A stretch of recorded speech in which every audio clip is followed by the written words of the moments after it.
वशिष्ठ जी का दिलीप से तथा भृगु जी का विद्याधर से माघ स्नान की महिमा बताना तथा माघ स्नान से विद्याधर की कुरूपता का दूर होना। ऋषियों ने कहा, लोमहर्षण सूत जी, अब हमें माघ का महात्म्य सुनाइए, जिसको सुनने से लोगों का महान संशय दूर हो जाए। सूत जी बोले, मुनिवरों, आप लोगों को साधुवाद देता हूं। आप भगवान श्री कृष्ण के शरणागत भक्त हैं, इसीलिए प्रसन्नता और भक्ति के साथ आप लोग बार बार भगवान की कथाएं पूछा करते हैं। मैं आपके कथनानुसार माघ महात्म्य का वर्णन करूंगा। जो अरुणोदय काल में स्नान करके इसका श्रवण करते हैं, उनके पुण्य की वृद्धि और पाप का नाश होता है। एक समय की बात है, राजाओं में श्रेष्ठ महाराज दिलीप ने यज्ञ का अनुष्ठान पूरा करके ऋषियों द्वारा मंगल विधान होने के पश्चात अवभृत स्नान किया। उस समय संपूर्ण नगरवासियों ने उनका बड़ा सम्मान किया। तदनंतर राजा अयोध्या में रहकर प्रजाजनों की रक्षा करने लगे। वे समय समय पर वशिष्ठ जी की अनुमति लेकर प्रजा वर्ग का पालन किया करते थे।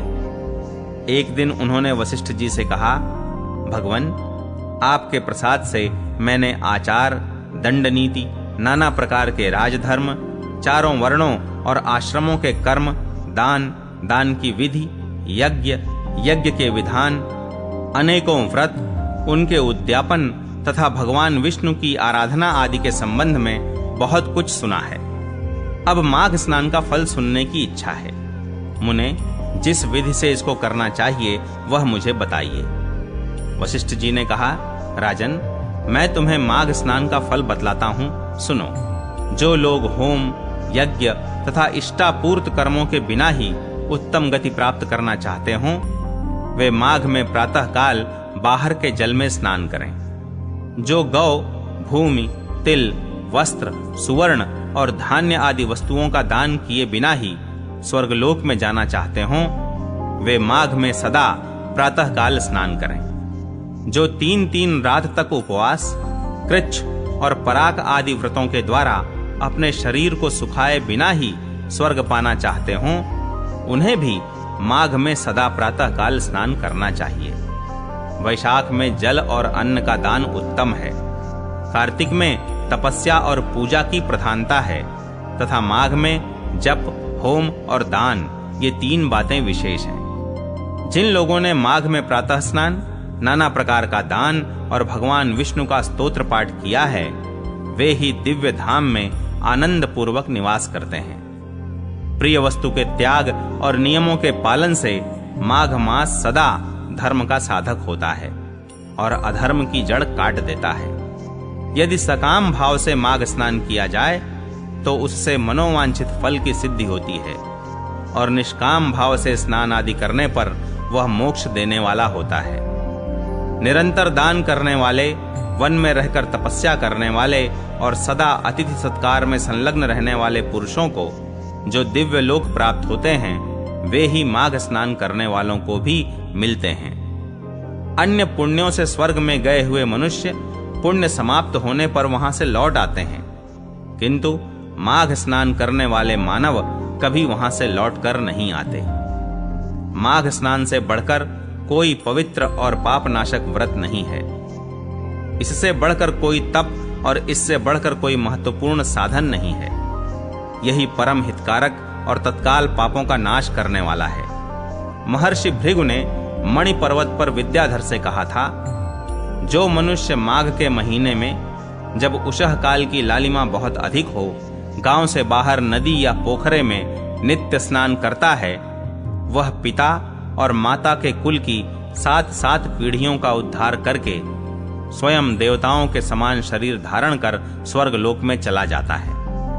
दिलीप ने पूछा, ब्रह्मन, ब्रह्मर्षि भृगु ने किस समय मणि पर्वत पर विद्याधर को धर्मोपदेश किया था, बताने की कृपा करें। वशिष्ठ जी बोले, राजन, प्राचीन काल में एक समय 12 वर्षों तक वर्षा नहीं हुई। इससे सारी प्रजा उद्विग्न और दुर्बल होकर 10 दिशाओं में चली गई। उस समय हिमालय और विंध्य पर्वत के बीच का प्रदेश खाली हो गया। स्वाहा, स्वधा, वषट्कार और वेदाध्ययन सब बंद हो गए। समस्त लोक में उपद्रव होने लगा। धर्म का तो लोप हो ही गया था, प्रजा का भी अभाव हो गया। भूमंडल पर फल, मूल, अन्न और पानी की बिल्कुल कमी हो गई। उन दिनों नाना प्रकार के वृक्षों से आच्छादित नर्मदा नदी के रमणीय तट पर महर्षि भृगु का आश्रम था। वे उस आश्रम से शिष्यों सहित निकलकर हिमालय पर्वत की शरण में गए।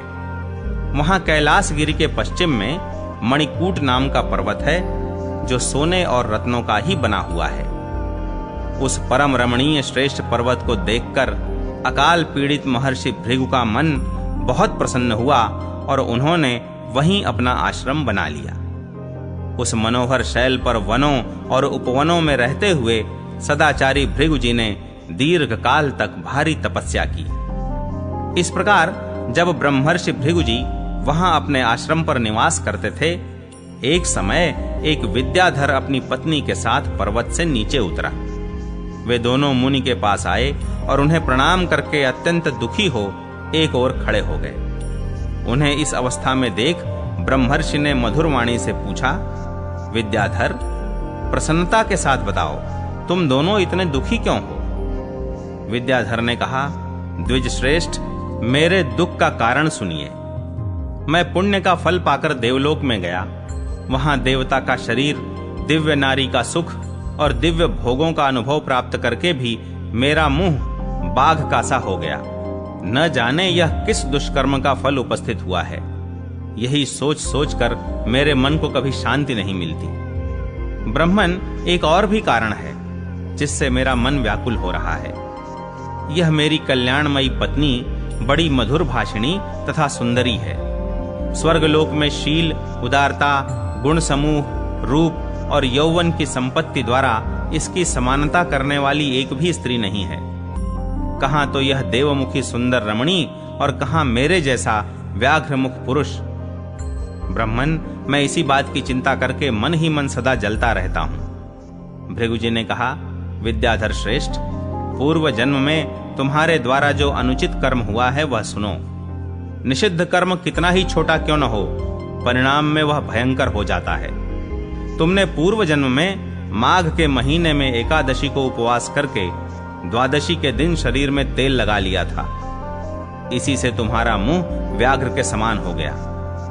पुण्यमयी एकादशी का व्रत करके द्वादशी को तेल का सेवन करने से पूर्व काल में इलानंदन पुरुरवा को भी कुरूप शरीर की प्राप्ति हुई थी।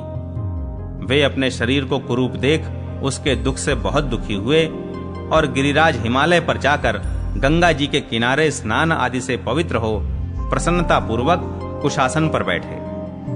राजा ने अपनी संपूर्ण इंद्रियों को वश में करके हृदय में भगवान का ध्यान करना आरंभ किया। उन्होंने ध्यान में देखा, भगवान का श्री विग्रह नूतन नील मेघ के समान श्याम है। उनके नेत्र कमल दल के समान विशाल हैं। वे अपने हाथों में शंख, चक्र, गदा और पद्म धारण किए हुए हैं। उनका श्री अंग पीतांबर से ढका है। वक्षस्थल में कौस्तुभ मणि अपना प्रकाश फैला रही है तथा वे गले में वनमाला धारण किए हुए हैं।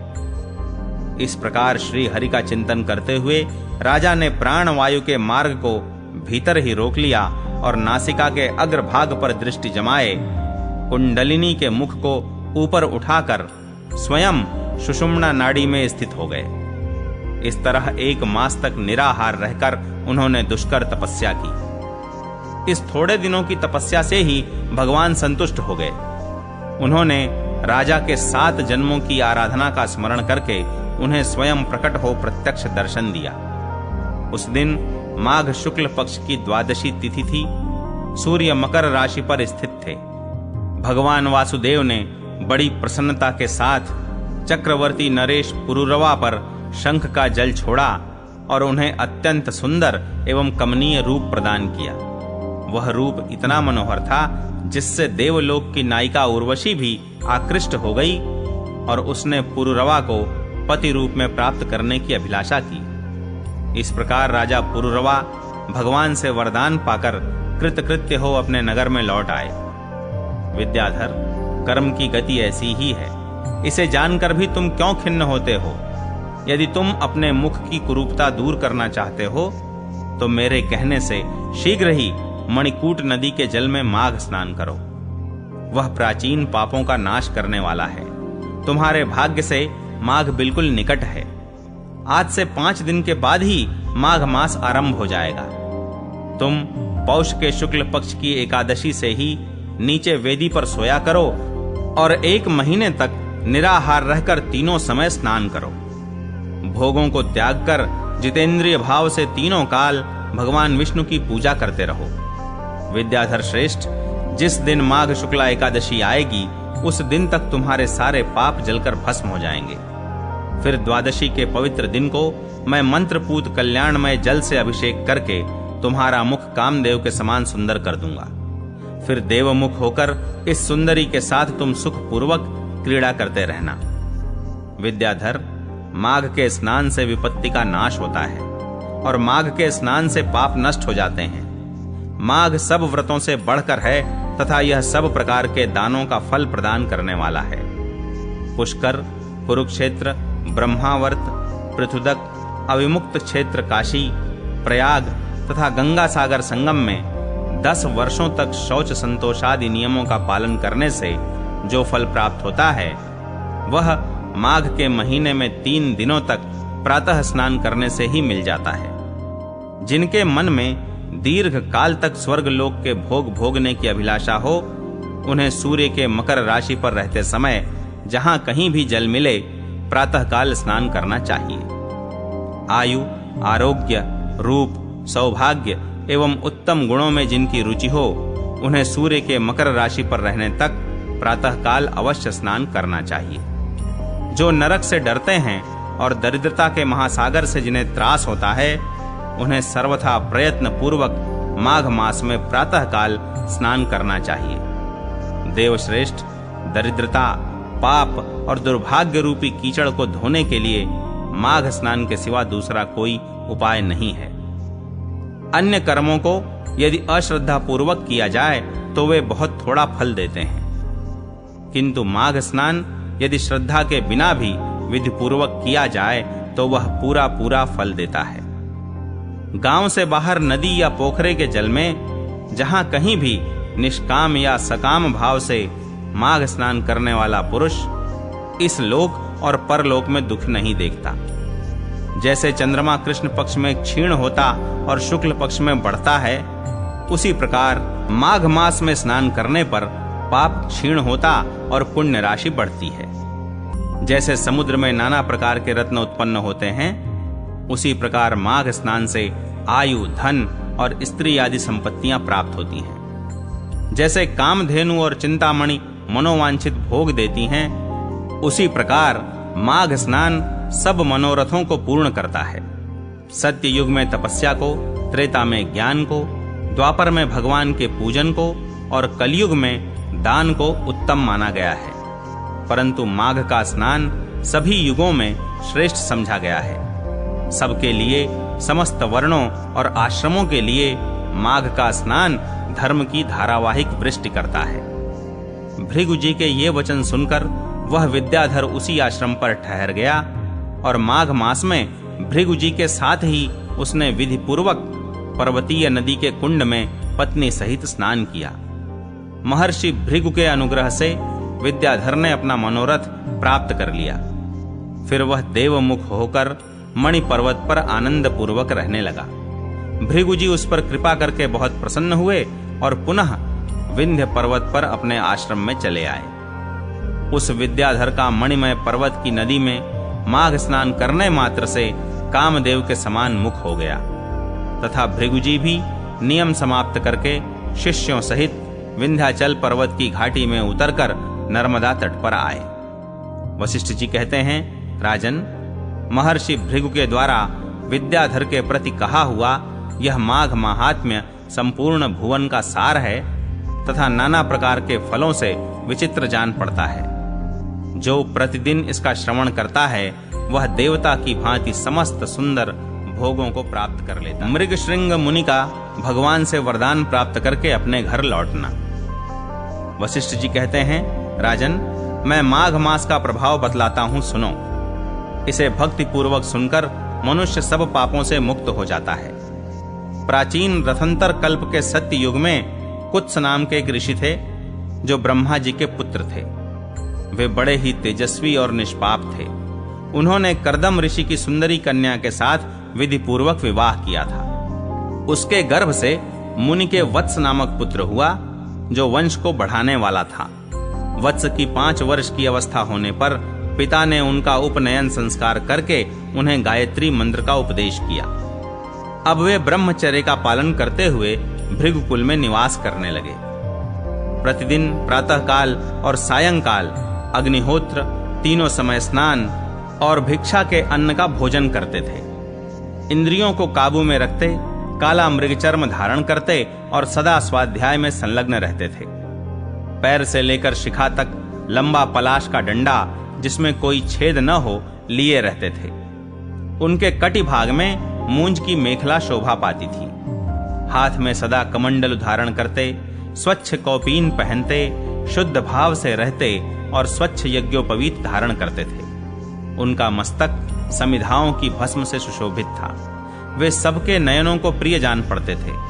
प्रतिदिन माता पिता, गुरु, आचार्य, अन्यान्य बड़े बूढ़ों, सन्यासियों तथा ब्रह्मवादियों को प्रणाम करते थे। बुद्धिमान वत्स ब्रह्म यज्ञ में तत्पर रहते और सदा शुभ कर्मों का अनुष्ठान किया करते थे। वे हाथ में पवित्री धारण करके देवताओं, ऋषियों और पितरों का तर्पण करते थे। फूल, चंदन और गंध आदि को कभी हाथ से छूते भी नहीं थे। मौन होकर भोजन करते, मधु, पिण्याक और खारा नमक नहीं खाते थे। खड़ाऊं नहीं पहनते थे तथा सवारी पर नहीं चढ़ते। शीशे में मुंह नहीं देखते। दंत धावन, तांबूल और पगड़ी आदि से परहेज रखते थे। नीला, लाल तथा पीला वस्त्र, खाट, आभूषण तथा और भी जो वस्तुएं ब्रह्मचर्य आश्रम के प्रतिकूल बताई गई हैं, उन सब का वे स्पर्श तक नहीं करते थे। सदा शांत भाव से सदाचार में ही तत्पर रहते थे। ऐसे आचारवान और विशेषतः ब्रह्मचर्य का पालन करने वाले वत्स मुनि सूर्य के मकर राशि पर रहते माघ मास में भक्ति पूर्वक प्रातः स्नान करते थे। वे उस समय विशेष रूप से शरीर की शुद्धि करते थे।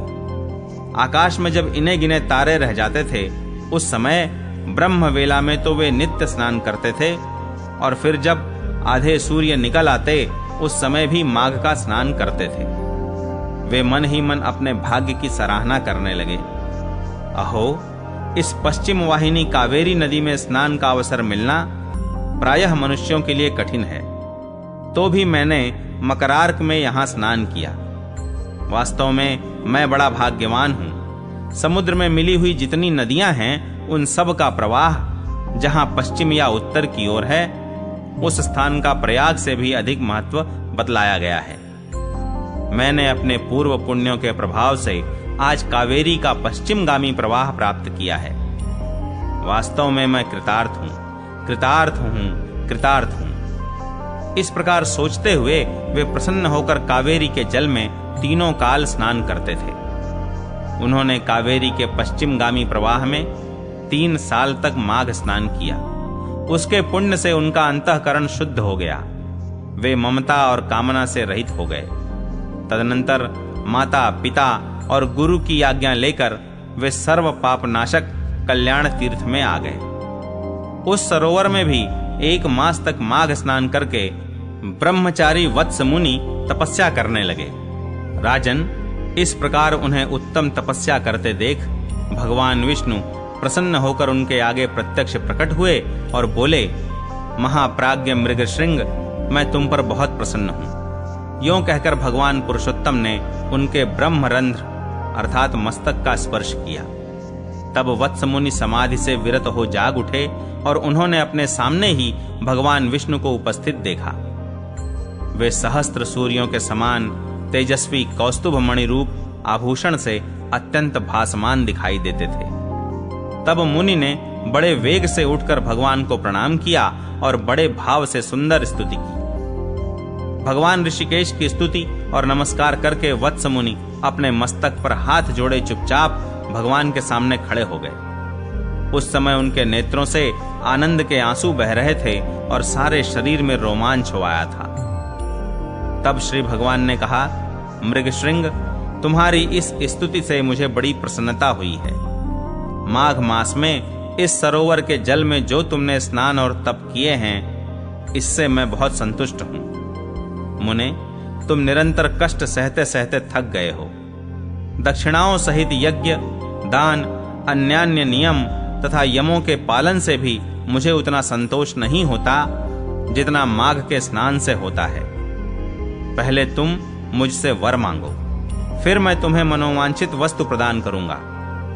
मृगशृंग, तुम मेरी प्रसन्नता के लिए मैं जो आज्ञा दूं उसका पालन करो। इस समय तुम्हारे ब्रह्मचर्य से जिस प्रकार ऋषियों को संतोष हुआ है, उसी प्रकार तुम यज्ञ करके देवताओं को और संतान उत्पन्न करके पितरों को संतुष्ट करो।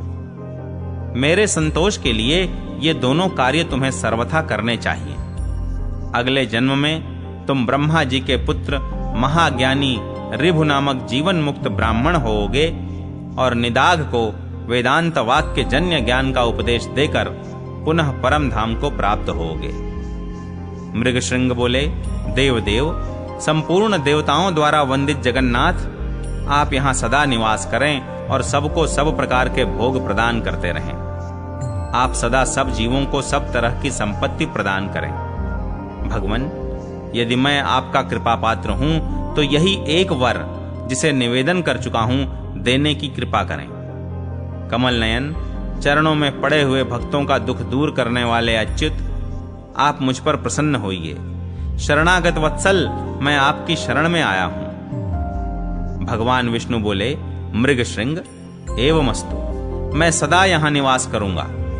जो लोग यहां मेरा पूजन करेंगे उन्हें सब प्रकार की संपत्ति हाथ लगेगी। विशेषतः जब सूर्य मकर राशि पर हों, उस समय इस सरोवर में स्नान करने वाले मनुष्य सब पापों से मुक्त हो मेरे परम पद को व्यतिपात योग में अयन प्रारंभ होने के दिन संक्रांति के समय विषुव योग में पूर्णिमा और अमावस्या तिथि को तथा चंद्र ग्रहण और सूर्य ग्रहण के अवसर पर यहाँ स्नान करके यथाशक्ति दान देने से और तुम्हारे मुख से निकले हुए इस स्तोत्र का मेरे सामने पाठ करने से मनुष्य मेरे लोक में प्रतिष्ठित होगा। भगवान गोविंद के यों कहने पर उन ब्राह्मण कुमार ने पुनः प्रणाम किया और भक्तों के अधीन रहने वाले श्री हरि से फिर एक प्रश्न किया। कृपानिधे, देवेश्वर, मैं तो कुत्स मुनि का पुत्र वत्स हूं, फिर मुझे आपने मृगशृंग कहकर क्यों संबोधित किया? श्री भगवान बोले, ब्राह्मण, इस कल्याण सरोवर के तट पर जब तुम तपस्या करने में लगे थे, उस समय जो मृग प्रतिदिन यहाँ पानी पीने आते थे, वे निर्भय होकर तुम्हारे शरीर में अपने सींग रगड़ा करते थे। इसी से श्रेष्ठ महर्षि तुम्हें मृगशृंग कहते हैं। आज से सब लोग तुम्हें मृगशृंग ही कहेंगे। यों कहकर सबको सब कुछ प्रदान करने वाले भगवान सर्वेश्वर वहां रहने लगे। तदनंतर मृगशृंग मुनि ने भगवान का पूजन किया और उनकी आज्ञा लेकर वे उस पर्वत से चले गए। संसार का उपकार करने के लिए उन्होंने गृहस्थ धर्म को स्वीकार करने का निश्चय किया और अपने अंतःकरण में निरंतर वे आदि पुरुष कमल नयन भगवान विष्णु का चिंतन करने लगे। अपनी जन्मभूमि भोजराज नगर में घर आकर उन्होंने माता और पिता को नमस्कार करके अपना सारा समाचार कह सुनाया। माता पिता के नेत्रों में आनंद के आंसू छलक आए। उन्होंने पुत्र को छाती से लगाकर बारंबार उसका मस्तक सूंघा और प्रेम पूर्वक अभिनंदन किया। वत्स अपने गुरु को प्रणाम करके फिर स्वाध्याय में लग गए। पिता, माता और गुरु तीनों की प्रतिदिन सेवा करते हुए उन्होंने संपूर्ण वेदों का अध्ययन किया और गुरु की आज्ञा ले विधि पूर्वक व्रत स्नान और उत्सर्ग का कार्य पूर्ण किया। तत्पश्चात महामना मृगशृंग अपने पिता से इस प्रकार बोले, तात, पुत्र की उत्पत्ति के लिए पिता और माता को जो क्लेश सहने पड़ते हैं, उनका बदला 100 वर्षों में भी नहीं चुकाया जा सकता। अतः पुत्र को उचित है कि वह माता पिता तथा गुरु का भी सदा ही प्रिय करे। इन तीनों के अत्यंत संतुष्ट होने पर सब तपस्या पूर्ण हो जाती है। इन तीनों की सेवा को ही सबसे बड़ा तप कहा गया है। इनकी आज्ञा का उल्लंघन करके जो कुछ भी किया जाता है वह कभी सिद्ध नहीं होता। विद्वान पुरुष इन्हीं तीनों की आराधना करके तीनों लोकों पर विजय पाता है। जिससे इन तीनों को संतोष हो, वही मनुष्यों के लिए चारों पुरुषार्थ कहा गया है। इसके सिवा जो कुछ भी है वह उपधर्म कहलाता है। मनुष्य को उचित है कि वह अखंड ब्रह्मचर्य का पालन करते हुए पिता से क्रमशः 3, 2 या 1 वेद का अध्ययन करने के पश्चात गृहस्थ आश्रम में प्रवेश करे। यदि पत्नी अपने वश में रहे तो गृहस्थ आश्रम से बढ़कर दूसरी कोई वस्तु नहीं है। पति और पत्नी की अनुकूलता धर्म, अर्थ और काम की सिद्धि का प्रधान कारण है। यदि स्त्री अनुकूल हो तो स्वर्ग से क्या लेना है, घर ही स्वर्ग हो जाता है। और यदि पत्नी विपरीत स्वभाव की मिल गई तो नरक में जाने की क्या आवश्यकता है, यहीं नरक का दृश्य उपस्थित हो जाता है। सुख के लिए गृहस्थाश्रम स्वीकार किया जाता है, किंतु वह सुख पत्नी के अधीन है। यदि पत्नी विनयशील हो तो धर्म, अर्थ और काम की प्राप्ति निश्चित है। जो गृह कार्य में चतुर, संतानवती, पतिव्रता, प्रिय वचन बोलने वाली और पति के अधीन रहने वाली है, ऐसी उपर्युक्त गुणों से युक्त नारी स्त्री के रूप में साक्षात लक्ष्मी है। इसलिए अपने समान वर्ण की उत्तम लक्षणों वाली भार्या से विवाह करना चाहिए। जो पिता के गोत्र अथवा माता के सपिंड वर्ग में उत्पन्न न हुई हो, वही स्त्री विवाह करने योग्य होती है तथा उसी से द्विजों के धर्म की वृद्धि होती है। जिसको कोई रोग न हो, जिसके भाई हो, जो अवस्था और कद में अपने से कुछ छोटी हो, जिसका मुख सौम्य हो तथा जो मधुर भाषण करने वाली हो, ऐसी भार्या के साथ द्विज को विवाह करना चाहिए। जिसका नाम पर्वत, नक्षत्र, वृक्ष, नदी, सर्प, पक्षी तथा नौकरों के नाम पर न रखा गया हो, जिसके नाम में कोमलता हो, ऐसी कन्या से बुद्धिमान पुरुष को विवाह करना चाहिए।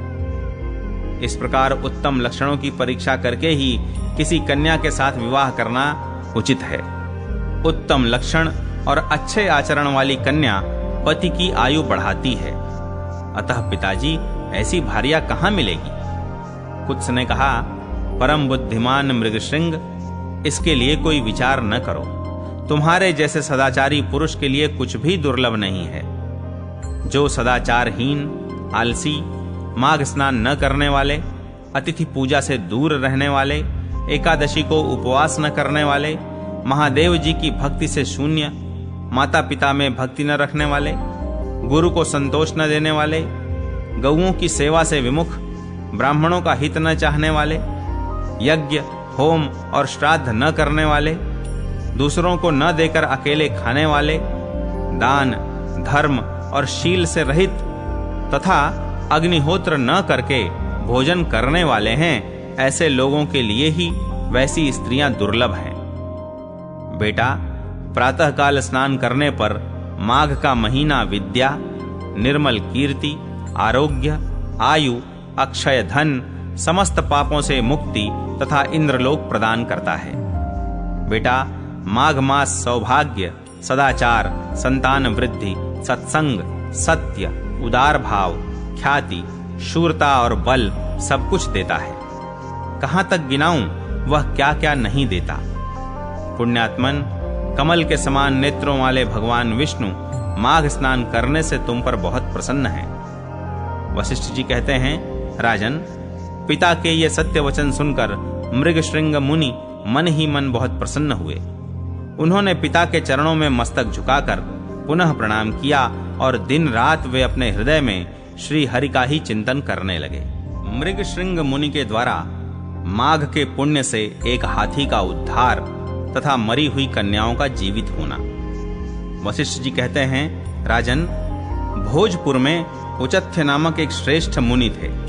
उनके कमल के समान नेत्रों वाली एक कन्या थी जिसका नाम सुवृत्ता था।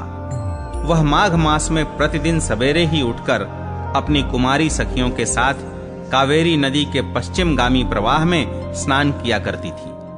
स्नान के समय वह इस प्रकार प्रार्थना करती, देवी, तुम सह्य पर्वत की घाटी से निकलकर श्रीरंग क्षेत्र में प्रवाहित होती हो। श्री कावेरी, तुम्हें नमस्कार है। मेरे पापों का नाश करो। मरुद्वृधे, तुम बड़ी सौभाग्यशालिनी हो। माघ मास में जो लोग तुम्हारे जल में स्नान करते हैं उनके बड़े बड़े पापों को हर लेती हो। माता, मुझे मंगल प्रदान करो। पश्चिम वाहिनी कावेरी, मुझे पति, धन, पुत्र, संपूर्ण मनोरथ और पातिव्रत्य पालन की शक्ति दो। यों कहकर सुवृत्ता कावेरी को प्रणाम करती और जब कुछ कुछ सूर्य का उदय होने लगता उसी समय वह नित्य स्नान किया करती थी। इस प्रकार उसने 3 वर्षों तक माघ स्नान किया। उसका उत्तम चरित्र तथा गृह कार्य में चतुरता देखकर पिता का मन बड़ा प्रसन्न रहता था।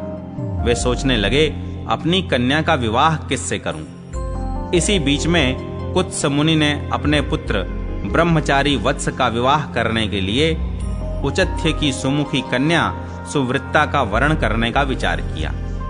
सुवृत्ता बड़ी सुंदरी थी, उसमें अनेक शुभ लक्षण थे। वह बाहर भीतर से शुद्ध तथा निरोग थी। उस समय उसकी कहीं तुलना नहीं थी।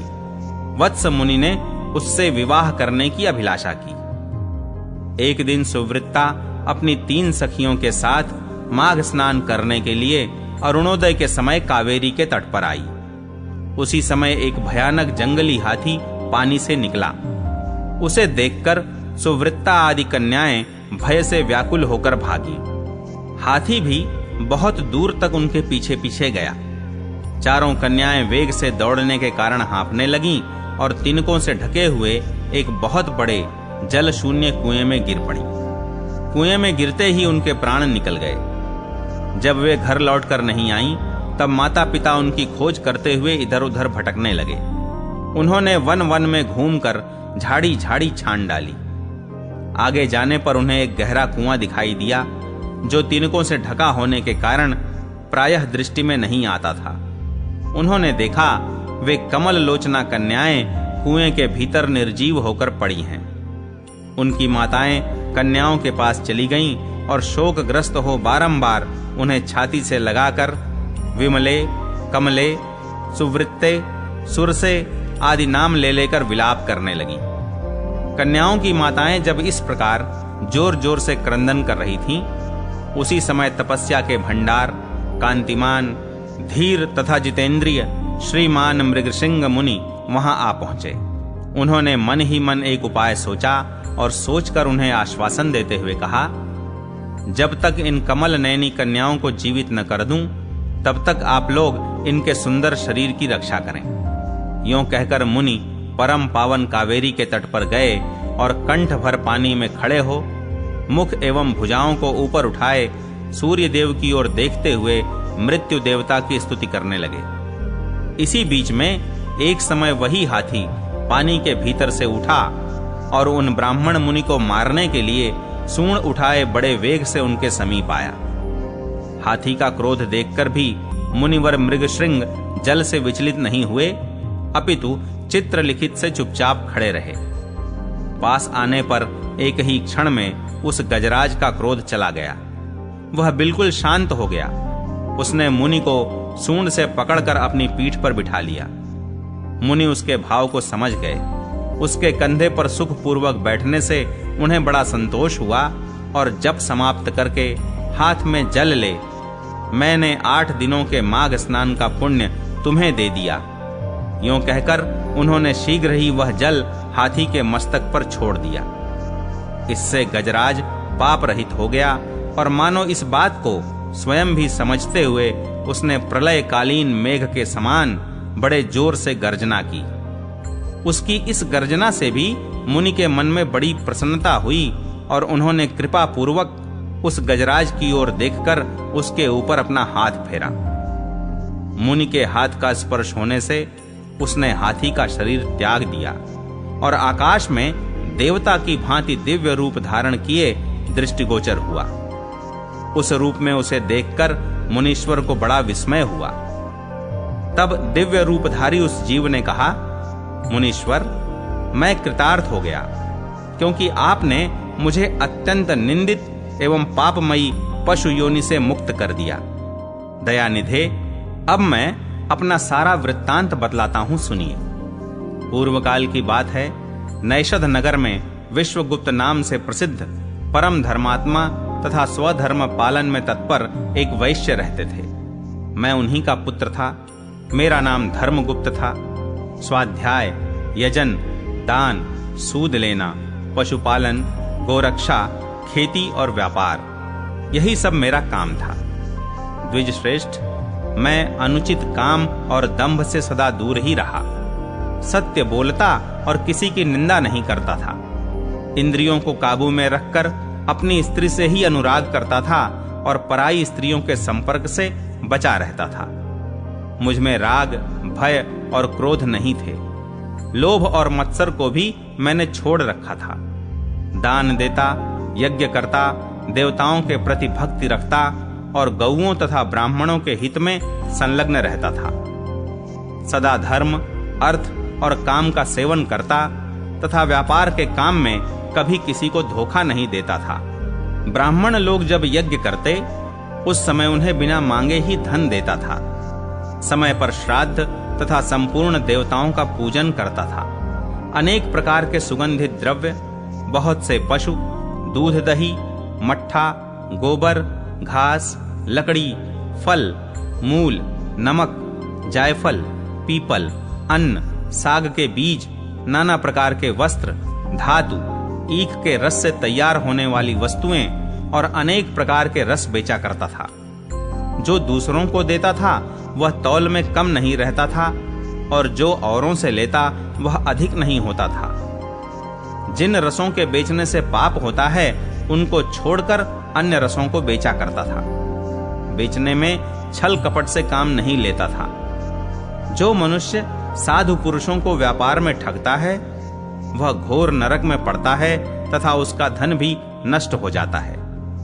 मैं सब देवताओं, ब्राह्मणों तथा गौओं की प्रतिदिन सेवा करता और पाखंडी लोगों से दूर रहता था। ब्राह्मण किसी भी प्राणी से मन, वाणी और क्रिया द्वारा ईर्ष्या किए बिना ही जो जीविका चलाई जाती है वही परम धर्म है। मैं ऐसी ही जीविका से जीवन निर्वाह करता था। इस प्रकार धर्म के मार्ग से चलकर मैंने 1 करोड़ स्वर्ण मुद्राओं का उपार्जन किया। मेरे एक ही पुत्र था जो संपूर्ण गुणों में श्रेष्ठ था। मैंने अपने सारे धन को 2 भागों में बांटकर आधा तो पुत्र को दे दिया और आधा अपने लिए रखा। अपने हिस्से का धन लेकर पोखरा खुदवाया, नाना प्रकार के वृक्षों से युक्त बगीचा लगवाया, अनेक मंडपों से सुशोभित देव मंदिर बनवाया, मरुभूमि के मार्गों में पौंसले और कुएं बनवाए तथा ठहरने के लिए धर्मशालाएं तैयार कराईं। कन्यादान, गोदान और भूमिदान किए। तिल, चावल, गेहूं और मूंग आदि का भी दान किया। उड़द, धान, तिल और घी आदि का दान तो मैंने बहुत बार किया।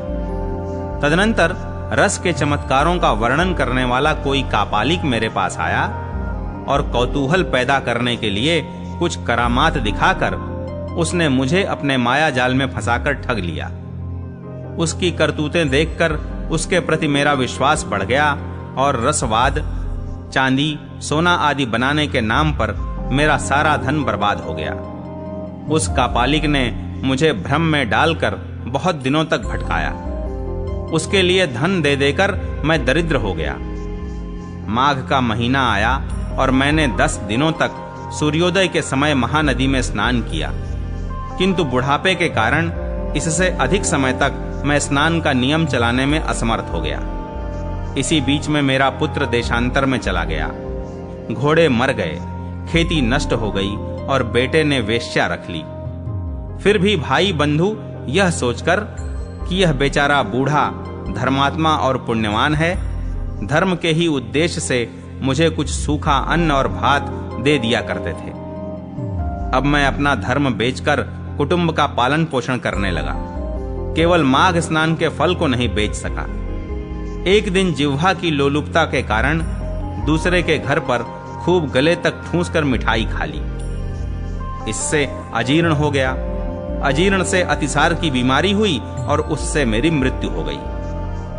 केवल माघ स्नान के प्रभाव से मैं 1 मनवंतर तक स्वर्ग में देवराज इंद्र के पास रहा और पुण्य की समाप्ति हो जाने पर हाथी की योनि में उत्पन्न हुआ। जो लोग धर्म बेचते हैं वे हाथी ही होते हैं। विप्रवर, इस समय आपने हाथी की योनि से भी मेरा उद्धार कर दिया। मुझे स्वर्ग की प्राप्ति होने के लिए आपने पुण्यदान किया है। मुनीश्वर, मैं कृतार्थ हो गया, कृतार्थ हो गया, कृतार्थ हो गया। आपको नमस्कार है, नमस्कार है, नमस्कार है। यूं कहकर वह स्वर्ग को चला गया। सच है, सत्पुरुषों का संग उत्तम गति प्रदान करने वाला होता है। इस प्रकार महानुभाव मृगशृंग वैश्य को हाथी की योनि से मुक्त करके स्वयं गले तक पानी में खड़े हो सूर्यनंदन यमराज की स्तुति करने लगे। ओम यम, धर्मराज, मृत्यु, अंतक, वैवस्वत, काल, सर्वभूतक्षय, औदुंबर, दघ्न, नील, परमेष्ठी, वृकोदर, चित्र और चित्रगुप्त, इन 14 नामों से पुकारे जाने वाले भगवान यमराज को नमस्कार है, जिनका मुख दाढ़ों के कारण विकराल प्रतीत होता है और टेढ़ी भौहों से युक्त आंखें क्रूरतापूर्ण जान पड़ती हैं, जिनके शरीर में ऊपर की ओर उठे हुए बड़े-बड़े रोम हैं तथा ओंठ भी बहुत लंबे दिखाई देते हैं, ऐसे आप यमराज को नमस्कार है। आपके अनेक भुजाएं हैं, अनंत नख हैं तथा कज्जलगिरी के समान काला शरीर और भयंकर रूप है। आपको नमस्कार है। भगवन, आपका वेश बड़ा भयानक है। आप पापियों को भय देते, काल दंड से धमकाते और सब प्रकार के अस्त्र शस्त्र धारण करते हैं। बहुत बड़ा भैंसा आपका वाहन है। आपके नेत्र दहकते हुए अंगारों के समान जान पड़ते हैं। आप महान हैं। मेरु पर्वत के समान आपका विशाल रूप है। आप लाल माला और वस्त्र धारण करते हैं। आपको नमस्कार है। कल्पांत के मेघों की भांति जिनकी गंभीर गर्जना और प्रलयकालीन वायु के समान प्रचंड वेग है, जो समुद्र को भी पी जाते, संपूर्ण जगत को ग्रास बना लेते, पर्वतों को भी चबा जाते और मुख से आग उगलते हैं, उन भगवान यमराज को नमस्कार है। भगवन, अत्यंत घोर और अग्नि के समान तेजस्वी काल रूप मृत्यु तथा बहुत से रोग आपके पास सेवा में उपस्थित रहते हैं। आपको नमस्कार है। आप भयानक मारी और अत्यंत भयंकर महामारी के साथ रहते हैं। पापिष्ठों के लिए आपका ऐसा ही स्वरूप है। आपको बारंबार नमस्कार है। वास्तव में तो आपका मुख खिले हुए कमल के समान प्रसन्नता से पूर्ण है। आपके नेत्रों में करुणा भरी है। आप पितृ स्वरूप हैं। आपको नमस्कार है। आपके केश अत्यंत कोमल हैं और नेत्र भौहों की रेखा से सुशोभित हैं। मुख के ऊपर मूछें बड़ी सुंदर जान पड़ती हैं। पके हुए बिंब फल के समान लाल ओंठ आपकी शोभा बढ़ाते हैं। आप 2 भुजाओं से युक्त सुवर्ण के समान कांतिमान और सदा प्रसन्न रहने वाले हैं। आपको नमस्कार है। आप सब प्रकार के आभूषणों से विभूषित रत्नमय सिंहासन पर विराजमान, श्वेत माला और श्वेत वस्त्र धारण करने वाले तथा श्वेत छत्र से सुशोभित हैं। आपके दोनों ओर 2 दिव्य नारियां खड़ी होकर हाथों में सुंदर चमर लिए डुला रही हैं। आपको नमस्कार है। गले के रत्नमय हार से आप बड़े सुंदर जान पड़ते हैं। रत्नमय कुंडल आपके कानों की शोभा बढ़ाते हैं। आपके हार और भुजबंद भी रत्न के ही हैं तथा आपके किरीट में नाना प्रकार के रत्न जड़े हुए हैं। आपकी कृपा दृष्टि सीमा का अतिक्रमण कर जाती है। आप मित्र भाव से सबको देखते हैं। सब प्रकार की संपत्तियां आपको समृद्धिशाली बनाती हैं। आप सौभाग्य के परम आश्रय हैं तथा धर्म और अधर्म के ज्ञान में निपुण सभासद आपकी उपासना करते हैं। आपको नमस्कार है। संयमनीपुरी की सभा में शुभ्र रूप वाले धर्म, शुभ लक्षण सत्य, चंद्रमा के समान मनोहर रूपधारी शम, दूध के समान उज्ज्वल दम तथा वर्णाश्रम जनित विशुद्ध आचार आपके पास मूर्तिमान होकर सेवा में उपस्थित रहते हैं। आपको नमस्कार है। आप साधुओं पर सदा स्नेह रखते, वाणी से उनमें प्राणों का संचार करते, वचनों से संतोष देते और गुणों से उन्हें सर्वस्व समर्पण करते हैं।